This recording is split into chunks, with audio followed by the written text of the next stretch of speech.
We're coming off of God of War 2018. How do you top that? How do you deliver something that players will love maybe just as much as God of War 2018? The pressure was tremendous.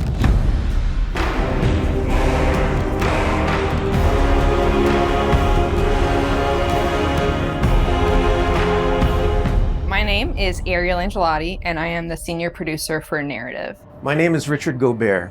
I'm the story lead for God of War Ragnarök. I'm Jody Kupsko, and I'm the supervising dialogue designer. It's my job to shape the story along with our writing team, our narrative director, and game director. As a producer, it's my job to help build a team to create that content, to own the schedule in realizing that content. I oversee the dialogue production throughout the entire titles. Every line of dialogue that you hear, every human vocalization and effort and grunt, our team touches. So I'm a man now, like you? No. We are not men. We are more than that. The responsibility is far greater. In the story of God of War 2018, we find Kratos seemingly having turned over a new leaf in the Norse lands. He lives a quiet life, hidden in the woods with his wife Faye and their son Atreus. And the story starts with them mourning her death. And we learn that she made a final request before she passed away. She wanted them to spread her ashes from the highest peak in all the 9 realms. He's scared of being a bad father, a bad influence, and as a result, it's made him an absent father. His greatest fear is that he's passed that evil that's inside of him onto his son. You are too quick to temper. You are rash, insubordinate, and out of control. This will not stand. You will honor your mother and abandon this path you have chosen. It is not too late. They befriend Freya, who is an exiled Vanir goddess who used to be married to Odin. They meet Mimir, the self-proclaimed smartest man alive, who serves as their guide and their confidant. And they meet the Holdra brothers, Brock and Sindri, who are world-class weaponsmiths who end up their main source of upgrades and equipment. Now, among the enemies they make are the Aesir gods, whose leader is none other than Odin, someone we never meet in God of War 2018, but who casts a very long and dark shadow over the 9 realms. There are consequences to killing a god! Why? How do you know? How do you know?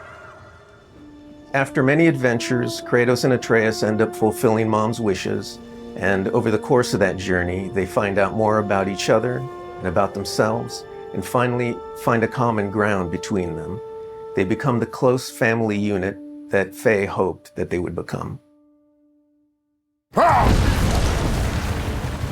In God of War Ragnarök, we fast forward a few years, and little Atreus is now a teen, and they're back to hiding out in their home in the woods in Midgard. During the course of the previous game's events, they were forced to kill Odin's grandchildren, Magni and Modi, the sons of Thor. Thor does a lot of the lion's share of Odin's dirty work, and as a consequence, he's a very violent, unstable personality. At the end of the last game, they were also forced to kill Baldur, the son of Odin and Freya, and that has its own set of consequences. He was a very powerful chess piece for Odin, one that Odin is incredibly bitter about losing. Freya has vowed vengeance against them for the killing of her son. Kratos and Atreus didn't want to kill him, they were friends with Freya, but Baldur tried to kill her in front of them, and Kratos had no other option in the moment but to kill him to save Freya's life, even though it meant losing Freya's friendship. I will parade your cold body from every corner of every realm and feed your soul to the vilest filth in hell. That is my promise. He saved your life. He robbed me of everything.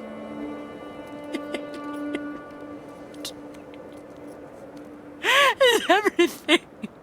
His death is also foretold to bring about Fimbulwinter, which is a brutal 3-year winter that is then followed by Ragnarok. It's an apocalyptic war between all the Norse gods, the giants, the dwarves, and the elves, and an army of the dead. They're all destined to fight in a battle that basically ends the world. Kratos is understandably worried about his son and what it means for him. You get to go on this journey with how Atreus grows into a young adult and how Kratos grows into his next era in his life, and really see kind of the parent that he's striving to be, but the person he's striving to be. I find that tale so incredibly relatable.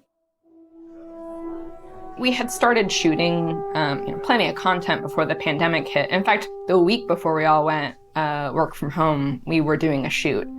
I remember being on and off that set, running back to the office and having to talk to studio leadership about what was going down and how this was going to impact us moving forward. And those were trying times. For us, it was a very unique challenge because we had to bring in actors and we had to record them. And so we had to look at different ways of adapting our typical motion capture process and dialogue recording process so we can continue production and continue at the quality that we wanted for our players and our fans. We had some actors stand in for other characters, actors who were already, who were like core to one of the scenes, might just be able to play a background character in another scene to be able to avoid a situation where too many people were on set on any given day. We avoided compromising the story that we were trying to tell as a result of the pandemic and these limitations that we had to deal with. There were no cinematics that we changed. We still have the same characters in them in the final game. We just had to get a bit creative with how we shot the content. Our actor for Atreus, Sonny, is a teenage boy, and his voice changed dramatically throughout the several years on this title. I don't want to fight anyone. I just want answers. We had to go in and even out that performance so it sounds like it took place over a short period of time. That was a unique challenge on this one. The prophecies say Fimbulwinter leads to Ragnarok. War is coming. Whether the Norse saga was going to be a trilogy or just 2 games was something we debated a lot. There were obviously pros and cons for either approach. So we waited for Cory Barlog to weigh in, and he did, and he said, let's do it in 2. The consequence to that is, how do you wrap up the story in one game and do Ragnarok justice? How do we lead up to that and then have a big moment at the end of the game and wrap up all those loose threads? This game is bigger than what we initially envisioned. There's a lot of important story moments that we needed to cover. There are more characters that we follow the threads of. And ultimately, it ends up feeling big and epic because there is a lot there for people to enjoy. I am very excited for folks to see this final chapter. A lot happens. We put our characters through the ringer, but we also bring them closure and we provide answers to a lot of the questions the first game posed. Just all of the new combat that we're doing and the new interactions. There's a lot of stuff that's happening in this title that I think people are going to have fun with. We all have our own personal Ragnaroks to deal with.